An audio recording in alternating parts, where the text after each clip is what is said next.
మీ ఊర్లో వీటితో వేసే భజన ఏమంటారు కింద కామెంట్ అయితే చేయండి. మా ఊర్లో వచ్చి చెక్క భజన గానీ నాటు భజన గానీ అంటారు. మా సైడ్ యాదవుల వంశంలో ప్రతి ఇంటి పేరుకి సపరేట్ గా నాగార్పమ్మ టెంపుల్ అయితే ఉంటుంది. అలాగే మా ఊర్లో ఒక నాగార్పమ్మ గుడిలో ప్రతిష్ఠ చేస్తుంటే అక్కడికైతే వచ్చేసాను. ఇక్కడ పెళ్ళైన దంపతులందరూ కూర్చొని పూజలు హోమాలు అయితే చేస్తున్నారు. ఇంతలోనే ఇక్కడ ఉన్న పూజారి స్వామి గుడి గురించి మొత్తం ఎక్స్ప్లెయిన్ చేస్తున్నారు. మీరు కూడా ఒకసారి వినండి.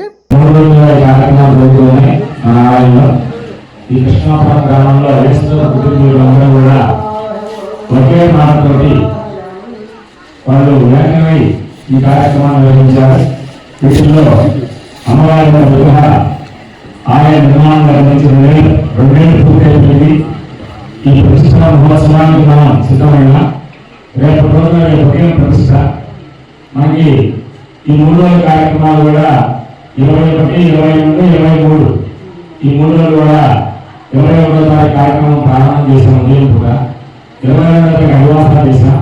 23వ తారీఖు ఉదయం ప్రతిష్టా కార్యక్రమం చేయబోతున్నాం. దీంట్లో భక్తులతో కూడా వేలాదిగా పాల్గొని తెలియకుండా అన్నదానాన్ని కూడా స్వీకరించి తరించవలసిందిగా ప్రార్థనాపూర్వకంగా కృష్ణాపురం గ్రామ ప్రజలు వ్యవస్థ కుటుంబీకులు అందరూ కూడా కోరుతూ ఉన్నారు. స్వామి చెప్పిందంతా విన్నాక ఆకలేస్తుందని భోజనం అయితే చేసేసి డైరెక్ట్ గా భజన దగ్గరికి అయితే వెళ్ళిపోయాము. మా ఊర్లో ఏం తిరునాలు జరిగినా పక్క భజన అయితే వేస్తుంటారు. చిన్న పెద్ద ఆడ మగ తేడా లేకుండా ప్రతి ఒక్కరు చూడండి ఎంత ఎనర్జీగా వేస్తున్నారు భజన. మీ ఊర్లో కూడా ఇలాంటి భజనలు జరుగుతాయో లేదా కింద కామెంట్ అయితే చేసి చెప్పండి. అండ్ వీడియో నచ్చితే లైక్ చేసి ఛానల్ ని సబ్స్క్రైబ్ చేసుకోండి. రేపు ఇంకో వీడియోతో మళ్ళా కలుద్దాం. బాయ్.